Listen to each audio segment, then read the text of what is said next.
Hi everyone, welcome to my YouTube channel maths pyramid. आज हम continue कर रहे हैं हमारे topic lines and angles. Class 9th का टॉपिक है। इस टॉपिक में आज का जो हमारा टॉपिक है दैट इज ट्रांसवर्सल लाइंस। हमने अभी तक ट्रांसवर्सल लाइंस क्या होती हैं और ये कौन कौन से एंगल्स बनाती है ये हम ऑलरेडी डिस्कस कर चुके हैं हमारे लास्ट वीडियो में। उस वीडियो की लिंक आपको इस वीडियो के डिस्क्रिप्शन बॉक्स में दे दी जाएगी। अगर आपने उसे नहीं देखा है तो आपसे रिक्वेस्ट है कि आप उसे ज़रूर देखिए ताकि आपको यहाँ पे आगे समझना इजी हो जाएगा। तो आज जो हम ट्रांसवर्सल लाइन देख रहे हैं तो इसमें हमारी जो लाइन P है ये ट्रांसवर्सल है किसके, L एंड M के। क्यों ट्रांसवर्सल है? क्योंकि ये लाइन जो लाइन P है ये हमारी लाइन L और M को दो डिफरेंट पॉइंट्स पर इंटरसेक्ट कर रही है एट द सेम टाइम। और ये जो एंगल्स बना रही है ये 8 एंगल्स बना रही है, 4 एंगल्स बना रही है एंगल लाइन L के साथ, और नेक्स्ट 4 एंगल्स बना रही है ये किसके साथ, एंगल लाइन M के साथ। तो इस तरीके से ये कितने एंगल्स बना रही है, 8 एंगल्स। अब इन 8 एंगल्स में जो हम इनका रिलेशन देखते हैं तो हमने इसके रिलेशंस देखे हुए हैं। तो पहला जो रिलेशन देखा है वो देखा है हमने करस्पॉन्डिंग एंगल्स का, कि करस्पॉन्डिंग एंगल्स क्या होते हैं। तो जो पेयर ऑफ एंगल्स है, angle 1 and angle 5, angle 2 and angle 6, angle 4 and angle 8, angle 3 and angle 7, ये 4 पेयर हैं जो कि करस्पॉन्डिंग एंगल्स बनाते हैं। करस्पॉन्डिंग एंगल्स की जो कंडीशन होती है वो क्या होती है कि लाइन जो हमारे एंगल है, पेयर में जो हमारे एंगल्स आ रहे हैं वो हमारी ट्रांसवर्सल लाइन के या तो लेफ्ट में होने चाहिए या राइट में। और दूसरी कंडीशन है कि जो इन लाइंस पे वो बन रहे हैं या तो वो लाइंस के ऊपर होने चाहिए या नीचे। तो ये दोनों कंडीशंस को यहाँ सेटिस्फाई करते हुए हमारे पास 4 पेयर्स आए। दूसरा पेयर जो होता है वो होता है हमारा ऑल्टरनेट एंगल्स का, ऑल्टरनेट इंटीरियर एंगल्स का। अब ऑल्टरनेट इंटीरियर एंगल्स में कौन कौन से एंगल्स के पेयर है, एंगल 2 एंड एंगल 8 एक पेयर है, दूसरा पेयर है एंगल 3 एंड एंगल 5 का। थर्ड हमारे पास होता है consecutive interior angles. Consecutive interior angles में क्या होता है, एंगल्स को हम इस तरीके से भी रिप्रेजेंट करते हैं, अगर पूरा नहीं लिखना हो तो सिंबॉलिक फॉर्म में। तो यहाँ पर जो एंगल 2 एंड एंगल 5 का एक पेयर है, दूसरा एंगल 3 एंड एंगल 8 का जो पेयर है, ये कॉन्सिक्यूटिव इंटीरियर एंगल्स बना रहे हैं। अब ये क्यों बना रहे हैं, कैसे बना रहे हैं, ये हम हमारे लास्ट वीडियो में डिस्कस कर चुके हैं। और अगर आपने चैनल को सब्सक्राइब नहीं किया है तो सब्सक्राइब कर लीजिए ताकि आने वाले वीडियोज़ की नोटिफिकेशन आपको तुरंत मिले। अब यही सेम एंगल्स वो बनाती है जब अगर वो लाइन जो ट्रांसवर्सल लाइन है वो पैरेलल लाइंस पर बन रही हो, लेकिन वहाँ पर इन एंगल्स के बीच में कुछ रिलेशन होता है। यहाँ पर एंगल्स के बीच में कोई रिलेशन नहीं है, सिर्फ उनको नेम दिए गए हैं कि करस्पॉन्डिंग एंगल्स हैं, अल्टरनेट इंटीरियर एंगल्स हैं या कॉन्सिक्यूटिव इंटीरियर एंगल्स हैं। लेकिन जब बात हमारी किसकी आती है, पैरेलल लाइंस की, जैसे कि आप यहाँ पर देख सकते हैं कि हमारी L और M जो है दोनों पैरेलल लाइंस हैं और P जो है इसके ट्रांसवर्सल है। अब P ट्रांसवर्सल है तो ये जो यहाँ पर जो एंगल्स बनेंगे, consecutive interior angles, alternate interior angles, इनके बीच में कुछ रिलेशन होगा। तो हम देखते हैं कि उनके बीच में क्या रिलेशन बनता है। तो यहाँ पर एंगल 1, 2, 3, 4, 5, 6, 7, 8। तो पहला रिलेशन कहता है कि जो पेयर ऑफ करस्पॉन्डिंग एंगल्स होते हैं वो इक्वल होते हैं। पेयर ऑफ करस्पॉन्डिंग एंगल्स जो होते हैं वो क्या होते हैं, वो इक्वल होते हैं यहाँ पर। तो करस्पॉन्डिंग एंगल्स कौन कौन से हो गए, एंगल 1 और एंगल 5, ये करस्पॉन्डिंग एंगल्स हैं हमारे।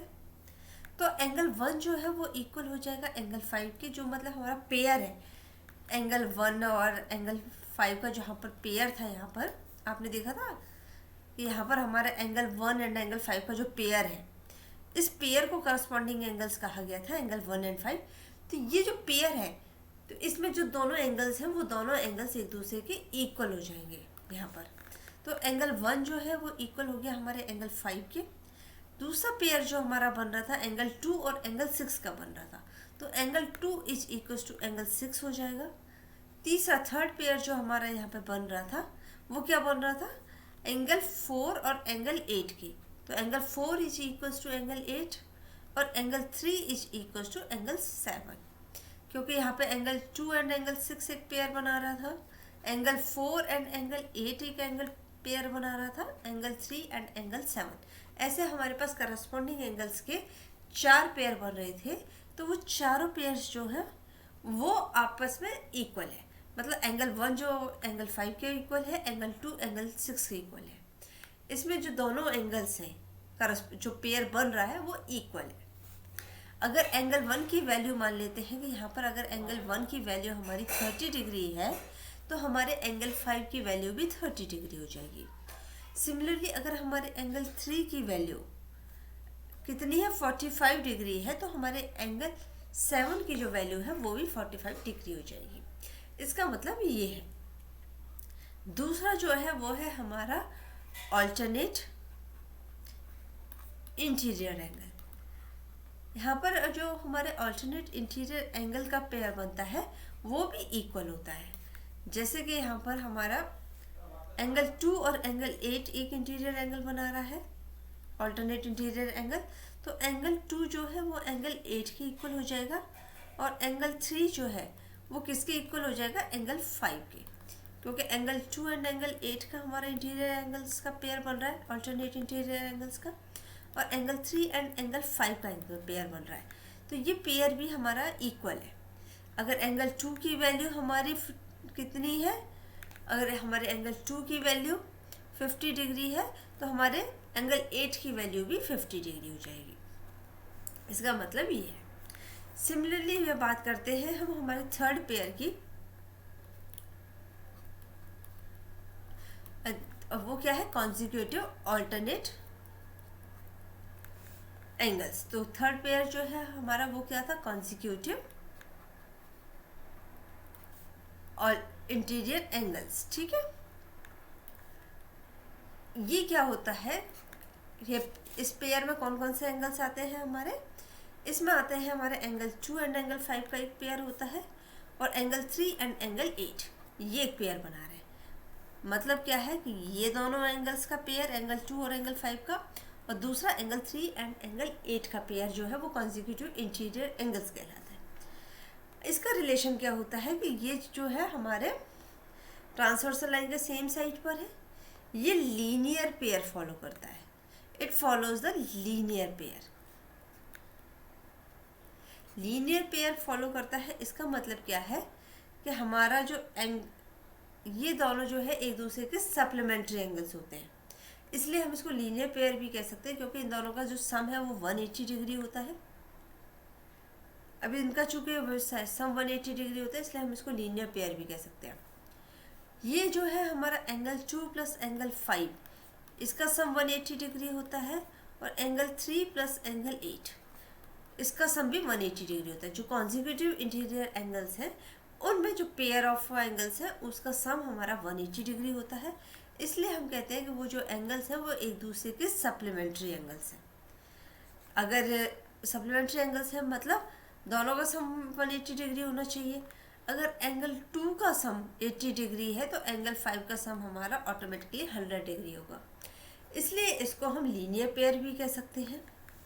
अब आपने यहाँ पे 3 तरीके के हमारे एंगल्स देखे और उनका रिलेशन भी देखा, जहाँ पर आपने देखा कि हमारे जो पेयर ऑफ करस्पॉन्डिंग एंगल्स और अल्टरनेट इंटीरियर एंगल्स, इसमें जो पेयर बनता है वो पेयर में एंगल्स इक्वल होते हैं। लेकिन कॉन्जिक्यूटिव इंटीरियर एंगल्स में क्या होता है कि जो पेयर बनता है उसका सम 180 डिग्री होता है। अब आपको इसमें आगे क्या है, इनको प्रूफ करने के लिए कहा जाएगा, आपसे कहा जाएगा कि आपको इन्हें प्रूफ करना है। अब प्रूफ कैसे करेंगे, उसके लिए आप डिफरेंट थ्योरम्स यूज़ करते हैं, उन थ्योरम्स की हेल्प से आप इनको प्रूफ करते हैं, जहाँ पर आप कुछ टर्म्स यूज़ करेंगे कि ये लीनियर पेयर फॉर्म कर रहा है, या और भी वर्टिकली अपोजिट एंगल से, इस तरीके से कुछ टर्म्स यूज़ करके इनको प्रूफ किया जाता है, जो कि आपके एग्ज़ाम पॉइंट ऑफ व्यू से वेरी इंपॉर्टेंट होता है। एग्ज़ाम्स में आपको इसके बेसिस पे यहाँ पे कुछ क्वेश्चंस आएंगे जहाँ पर आपको ये इस तरीके की कंडीशन दी गई होगी और आपको कुछ एंगल फाइंड करना होगा, तो उसके लिए आप डायरेक्ट रिजल्ट यूज़ कर सकते हैं। बट अगर आपके एग्ज़ाम में इसका प्रूफ है, बोला जाए कि कॉन्जिक्यूटिव इंटीरियर एंगल्स का सम अगर 180 डिग्री होता है तो इसको प्रूफ करिए कि ये ट्रांसवर्सल लाइन है या नहीं। तो इस प्रूफ को करने के लिए अगर आप चाहते हैं कि हम आपको यहाँ पर प्रूफ लेकर आएँ और आपके लिए प्रूफ करें यहाँ पर, तो आप हमें कमेंट बॉक्स में लिखकर ज़रूर बताइए। अगर आप हमें कमेंट बॉक्स में लिखकर ज़रूर बताएंगे और आपका ज़्यादा से ज़्यादा लोगों के कमेंट्स आएंगे तो हम यहाँ पर आपके लिए डेफिनेटली प्रूफ भी लेकर आएंगे। आज के लिए इतना ही। अगर आपको कोई भी डाउट हो, कोई भी क्वेरी हो तो हमें कमेंट बॉक्स में लिख के ज़रूर बताइएगा। Thank you so much.